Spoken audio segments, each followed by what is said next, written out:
en direct. Donc voilà. Voilà, comme ça vous savez où on est. Oui, oui, oui. On en a déjà parlé sur le site et cette fois c'est monsieur Dominique Farou qui va nous expliquer comment on a toute l'histoire, puisqu'on est dans la salle où il y a toute l'histoire de la découverte du tombeau. Que derrière nous, on ne le voit pas bien parce qu'il est trop haut. Oui. C'est l'histoire d'un dénommé Hussein Abdel Rassoul et vous allez pouvoir nous en dire quelques mots. Oui, bah alors c'est une histoire extraordinaire, effectivement. Donc ce Hussein Abdel Rassoul était un enfant qui était le petit porteur d'eau de la fouille. Alors c'est souvent, même encore aujourd'hui, qu'on a des enfants dans les fouilles. Alors ce n'est pas de l'esclavage, je ne sais pas quoi, au contraire, en général ils sont payés au même prix que les ouvriers, donc au même prix qu'un adulte, et genre voilà, ils apportent le thé, enfin vous voyez, souvent ils font des petits trucs, ils sont tout fiers,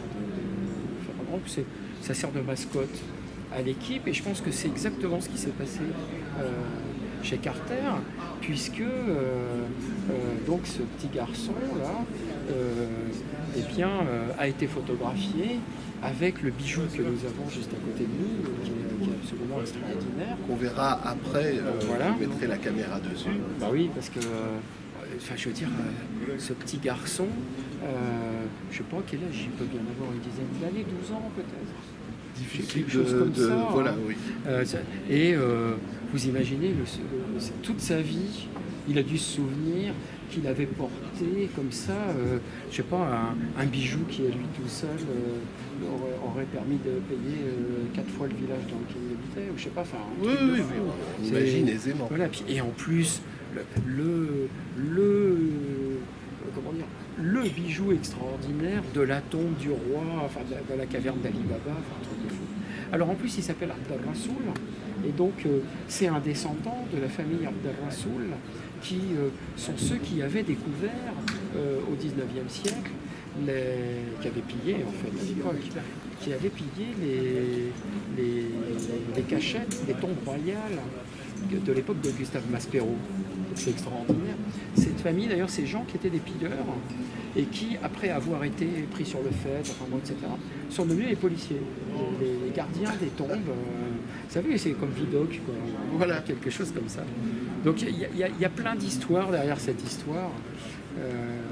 Et c'est vraiment voilà, la mascotte de la fouille de Carter.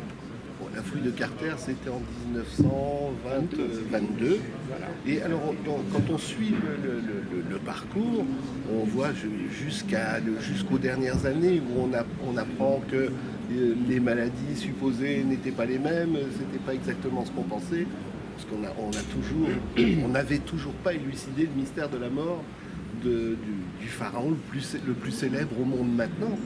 Oui. Il n'était pas le plus célèbre au monde dans sa vie. Bah, si, dans sa vie, c'était quand même un grand roi. Alors, il a quand même régné 10 ans, c'est pas rien. Alors c'est un enfant. Après, la question en fait pour un roi n'est pas tellement de savoir l'âge qu'il a, mais le caractère qu'il a. Et le problème, c'est que le caractère des pharaons, nous le connaissons pas. Donc, nous ne connaissons pas ces gens. Donc, c'est quand même pas mal. Mais surtout, ce qu'il y a, c'est qu'effectivement, il a été effacé, oblitéré, damné. Et c'est ça qui a sauvé sa tombe. Donc, c'est ce que raconte l'exposition. C'est-à-dire, on a tout fait pour que ce type disparaisse pour toujours. Et en fait, c'est ce qui a fait qu'il est devenu aujourd'hui la personne historique la plus célèbre du monde entier, probablement. Pourquoi lui, alors que c'est plutôt son père, tout en Caton? Son père, c'est Akhenaton. Voilà, c'est celui qui voulait changer la religion. Exactement. Voilà. Mais lui, justement... C'est appelé tout en Caton au départ. Voilà. Donc, son père, c'est Akhenaton, n'est-ce pas, celui qui est utile au disque solaire. Lui monte sur le trône comme Toutankhamon, l'image vivante du disque solaire. C'est donc on dit hérétique parce qu'il faut mettre des mots. Mais, enfin, de toute façon, il est entaché quand même de ce crime amarnien. Ce sont des gens qui avaient effacer le culte, enfin le nom d'Amon, interdire le culte d'Amon. L'Amon, c'était le roi des dieux, et au profit de ce disque solaire. Et donc, Toutankhamon rétablit, justement, il s'appelle Oui, Toutankhamon, il il rétablit. retourne à Memphis. Donc on pourrait se dire, c'est lui quand même le champion du Nouvel Ordre, enfin justement qui a effacé. Mais le problème, c'est que il était quand même fils d'Akhenaton, il a payé pour les autres. Mais grâce à ça, le Dieu existe, Aton existe, je sais pas quoi. La morale est sauve. Celui qu'on avait injustement effacé, eh bien aujourd'hui... On revient sur le devant de la scène. Voilà. Alors dites-nous ce qu'on va découvrir en arrivant petit à petit, puisque là on est dans l'une des dernières salles de l'exposition, mais je préfère que vous nous disiez comment ça a été construit, comment le circuit a été construit. Ah oui, eh ben justement, donc on suit cette histoire. Il y a vraiment une histoire. Moi j'aime bien les expositions avec des histoires. Et donc là il y a vraiment, vous voyez, on arrive, on nous dit, on nous présente comme ça qu'un petit film court, en quoi Toutankhamon, le pauvre, on a voulu l'effacer, etc. Qu'un roi, son espérance, c'est qu'on récite son nom, etc. Qu'il ce voyage dans l'autre monde, enfin bon, tout ça. Puis que lui, on lui a escamoté ce devenir. Et puis Carter arrive rencontre Carnarvon, coup de chance, un truc incroyable. Carter a ce désir.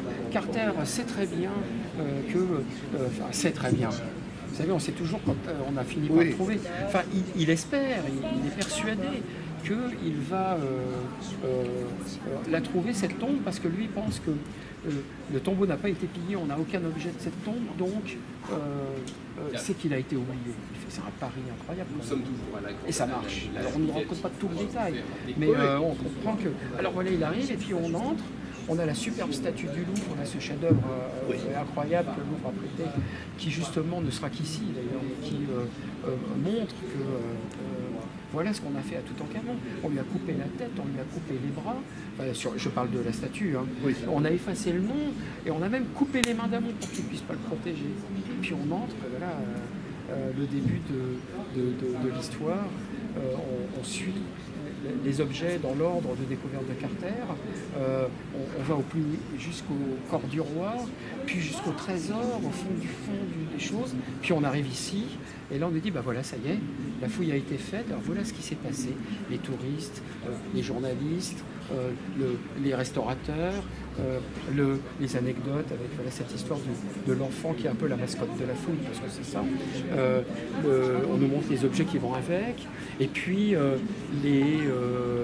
comment dire, tout ce qui va avec, alors les fake news, Carnarvon qui meurt, et puis on commence, Conan Doyle qui raconte des trucs, et puis les journaux le reprennent, et puis on se met à raconter une histoire de malédiction. Les légendes des malédictions qui ont donné des films en plus. Oui, alors, et voilà. Alors les films, la publicité, je sais pas quoi, les meubles, enfin tout ce que ça a réveillé, c'est donc on a égyptomanie, égyptophilie, le tourisme, et même comment dire, à tous les niveaux de la société, là pendant un moment, tout passait à travers Toutankhamon. Et donc, à chaque fois, Toutankhamon, il est devenu la personne la plus célèbre, et donc il est vivant. Donc il est de retour 52 ans après, ici à la Grande Halle de la Villette, et on ne peut que vous remercier de votre collaboration et de tout ce qu'on peut voir, parce que c'est absolument magnifique. Écoutez, merci beaucoup. Je vous en prie, merci à vous.